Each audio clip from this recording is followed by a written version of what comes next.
Welcome to one in a series of web-based tutorials for people working with investment package developed by FAO. These tutorials will assist users of RuralInvest with problems that can arise in completing and using the software.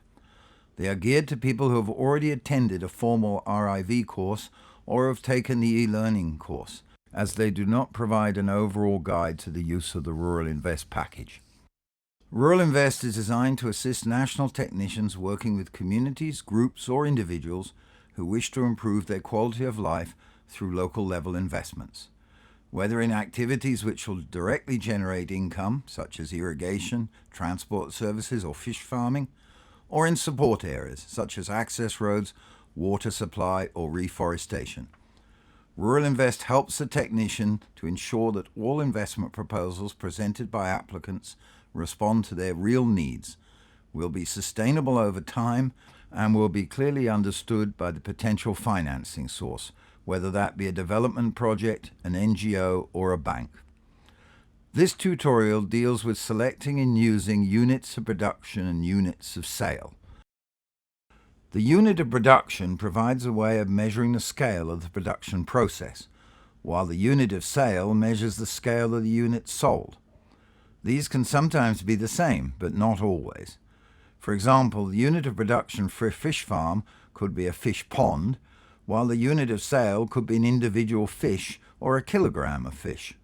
Later we will discuss what to bear in mind when selecting your units of production and sale.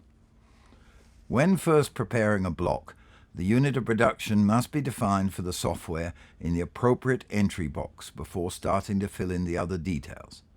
The unit of sale will be defined later once you start filling in the section on income for the block. Remember, every block must have a defined unit of production, and it must always remain the same for that block, although different blocks will often have different units of production. This is very important as the computer software will make its calculations on the basis of the unit of production you have defined for that block. Once the unit of production and other characteristics of the block, such as the length of the cycle of production, the number of cycles per year, and the period in which the activities occur, the chronology of production, have been selected, you will then have to insert the number of units of production for each year using the pattern of production. So if the project is for an ecotourism facility, and we select the room as the unit of production, and insert that in the unit of production box, then all direct costs, whether they be electricity, maid service, or breakfast, must then be calculated and entered per room. Of course, indirect costs, also known as fixed costs or overheads, are usually given by time period. Maintenance of the hotel or the cost of the receptionist would normally be per month, as they do not generally change as the number of guests change. Remember, the software will multiply the costs and income for each block by the number of units of production each year. For this reason, it is critical that all costs and income numbers are for a single unit of production. For example, if your unit of production is a dairy cow, you cannot insert costs and incomes for the whole herd, as the software will multiply the numbers you insert by the number of cows you have specified under pattern of production. Let's look now at the first example we mentioned earlier, the fish farm. In this example, we will select the fish pond as the unit of production, so we must inform the software as to how many ponds we will have each year. Imagine the project starts with a single pond. Then, for the first 2 years, the number of units of production will be 1. However, if the fish farm is planned to expand to 2 ponds in the 3rd year, the number of units of production would change to 2 in year 3 onwards. The software will then know that the output per unit of production is multiplied by 1 in years 1 and 2, and by 2 in years 3 onwards. Remember, you cannot change the unit of production within a block once it has been defined. For this reason, it is important to give some thought to selecting the best unit of production. The unit of sale is also important, as it informs the software as to the relation between production and sale. Thus, if the unit of production is a fish pond and the unit of sale is an individual fish, you will have to insert into the software the number of units of sale expected per unit of production per cycle of production. In this case, the number of fish expected to be produced per pond will be 2,000. If the unit of sale is the same as the unit of production, as might well be the case in a factory producing cheese, then remember, if the unit of production is a kilo of cheese, the number of units of sale per unit production must be 1 or less. You cannot sell more than 1 kilo of cheese for each kilo you make. Why is it important to get the unit of production right? The unit of production always stays the same in any given block, and all costs and income data must be expressed in terms of the selected unit of production. RuralInvest users rarely have a problem in defining the unit of production for crops. It is almost always the land area, whether these are hectares, acres, or another locally used land area unit. Farmers are used to talking of yields or fertilizer or seed use per hectare, and so it seems natural to most people to express costs and incomes in terms of per hectare. However, in other cases, the unit of production may not be so obvious. The key to selecting a good unit of production is to choose a unit which is both easy to use and flexible. Let's consider another example, dairy herd. We could define the unit of production for a dairy herd as the entire herd, or per cow, or per litre of milk. Each has its own advantages and disadvantages. For a herd, all costs and income must be given per herd, which may be the easiest solution if the herd size remains the same throughout the period being considered. However, if the herd is expected to grow over this period, this can cause problems. Remember, the unit of production cannot change within a single block.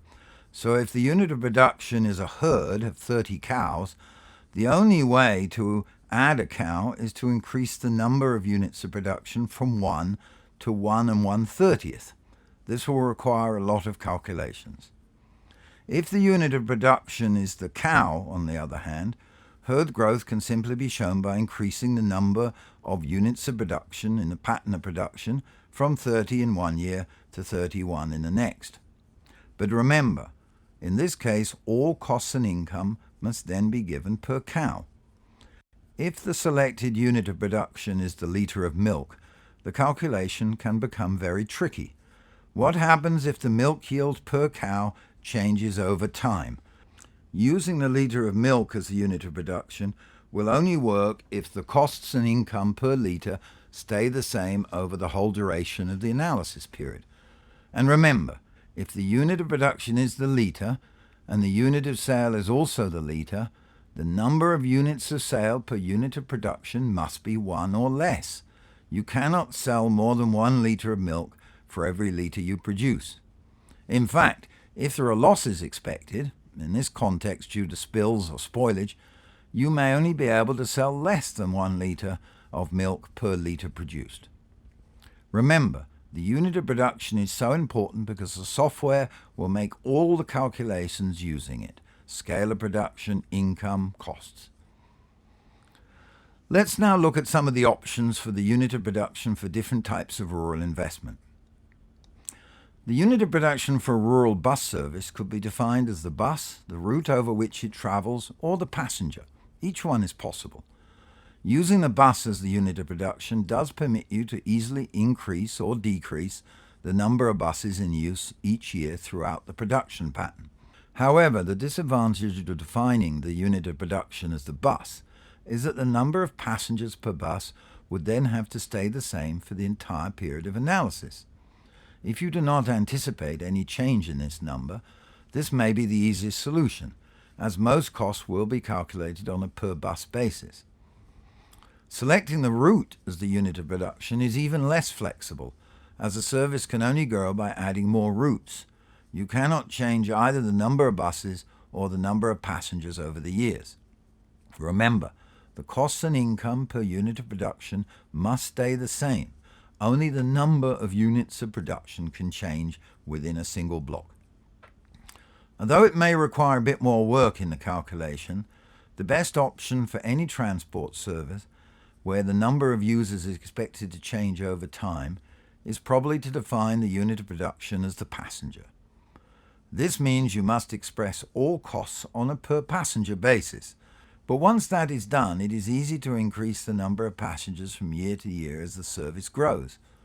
Furthermore, the unit of sale would also likely to be the passenger, making calculation of income a straightforward matter.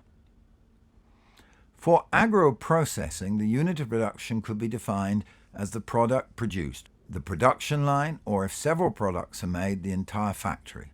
Once again, it is a question of balancing flexibility against the amount of work required.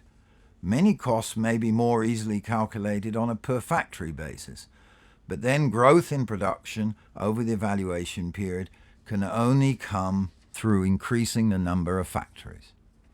A similar problem arises with the use of the production line as the unit of production. Here, of course, it is possible to add additional production lines, which may make sense if future growth is expected to come about through the introduction of more lines. But it will cause problems if you wish to increase output on an existing product line. If the production line is a selected unit of production, expansion will only be possible by adding a second production line, or a fraction of a second line for the same product. In reality, what many processing plants do is calculate their costs on the basis of their product. That is, the unit of production and the unit of sale are the same. Thus, the unit of production and the unit of sale may both be a kilo of butter. Please remember again, however, that in this case it is essential to only indicate a maximum of 1 unit of sale per unit of production, less if not all of the production is sold due to losses or spoilage. The software will multiply the income per unit of sale by the number of units of production you have given it. Finally, let us look at a poultry production operation for eggs. Here, possible options for the unit of production include an egg, 100 birds, 1,000 birds, a hen house, or the entire operation. All could be used as units of production, but some, such as a selection of an egg, would result in a lot of work. How much labor is needed per egg? On the other hand, the entire operation could be selected as a unit of production. But although it may render some of the cost calculations easier, this choice, like in the dairy herd or the production lines, would make changes throughout the production pattern difficult. If the project starts with a complete poultry operation, which grows over time, you would then have to have 1.1 operations in year 2, 1.2 operations in year 3, and so forth. Therefore, in general, the best option is to choose a unit of production which offers the best balance between ease of calculating costs and income, while also readily permitting expansion in future years. For a poultry operation, this would probably be to select 100 or 1,000 birds, depending on the scale of the operation, or per hen house, assuming that the operation consists of several houses. With these units of production, it is relatively easy to calculate costs and income while also allowing for future expansion. If you keep these two rules in mind, you should not have difficulty with units of production and units of sale. Good luck.